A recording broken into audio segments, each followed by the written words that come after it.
Hello guys, welcome to east Kerala. ഇന്ന് ഞാൻ എത്തിയിട്ടുള്ള ഐഫോൺ യൂസേഴ്സിന് ഒരു അടിപൊളി ടിപ്സ് ആയിട്ടാണ് എത്തിയിട്ടുള്ളത്. നിങ്ങൾക്ക് അറിയാം, ഐഫോൺ യൂസേഴ്സിന് വർഷങ്ങളായിട്ടുള്ളൊരു പ്രോബ്ലമാണ് ഫേസ് ചെയ്യുന്നത്, കോൾ റെക്കോർഡ് കിട്ടാത്തൊരു ഓപ്ഷൻ.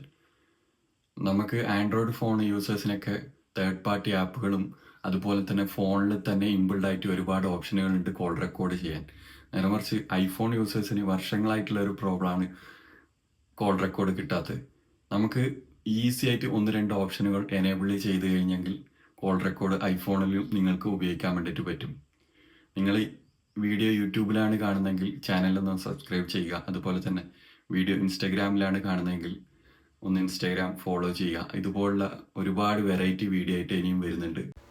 ഇപ്പം ഞാനൊരു കോൾ ചെയ്യാണ്, നിങ്ങൾക്ക് ഇവിടെ എവിടെയും കാണാൻ വേണ്ടിയിട്ട് പറ്റില്ല കോൾ റെക്കോർഡ് എന്നൊരു ഓപ്ഷൻ, അല്ലെങ്കിൽ കോൾ റെക്കോർഡ് ആവുന്നില്ല. നമുക്ക് എങ്ങനെ എനേബിൾ ചെയ്യുന്നതെന്ന് നോക്കാം. കോൾ റെക്കോർഡ് ഓപ്ഷൻ നേരെ നമുക്ക് സെറ്റിങ്സ് എടുക്കാം. സെറ്റിങ്സിൽ താഴെ ആപ്സ് എന്ന് പറഞ്ഞിട്ട് ഒരു ഓപ്ഷൻ ഉണ്ട്. ആപ്സിൽ ക്ലിക്ക് ചെയ്യാം.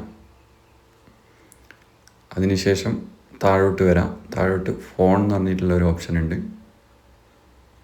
നമുക്ക് ഫോൺ തന്നെ ഒരു ഓപ്ഷൻ കാണാൻ വേണ്ടിയിട്ട് പറ്റും. ഫോൺ എടുത്തതിന് ശേഷം കോൾ റെക്കോർഡ് എന്ന് പറഞ്ഞൊരു ഓപ്ഷൻ കാണാൻ വേണ്ടിയിട്ട് പറ്റും താഴെ. കോൾ റെക്കോർഡിംഗ് എടുത്തിട്ട് അത് ഒന്ന് എനേബിൾ ചെയ്യുക. അപ്പോൾ അവിടെ ഗ്രീൻ ടിക്ക് വരും. അതിനുശേഷം നിങ്ങൾക്ക് കോൾ റെക്കോർഡ് ആവുന്നതായിരിക്കും. ഇപ്പോൾ ഞാനൊരു കോൾ ചെയ്യാണ്. കോൾ ചെയ്യുമ്പോൾ തന്നെ അവിടെ ടൈമിൻ്റെ താഴെയായിട്ട് ഒരു ഓപ്ഷൻ കാണാൻ വേണ്ടിയിട്ട് പറ്റും. അത് ക്ലിക്ക് ചെയ്താൽ കോൾ റെക്കോർഡാവും. കോൾ റെക്കോർഡായി കോൾ ഇനി നിങ്ങൾ കട്ട് ചെയ്യുമ്പോൾ അത് ഓട്ടോമാറ്റിക്കായിട്ട് നോട്ട്സിലാണ് സേവ് ആവൽ. നോട്ട്സിൽ നിന്ന് ആ കോൾ റെക്കോർഡ് ഡാറ്റ എടുത്ത് നിങ്ങൾക്ക് വാട്സാപ്പിലൊക്കെ ഷെയർ ചെയ്യാൻ വേണ്ടിയിട്ട് പറ്റും.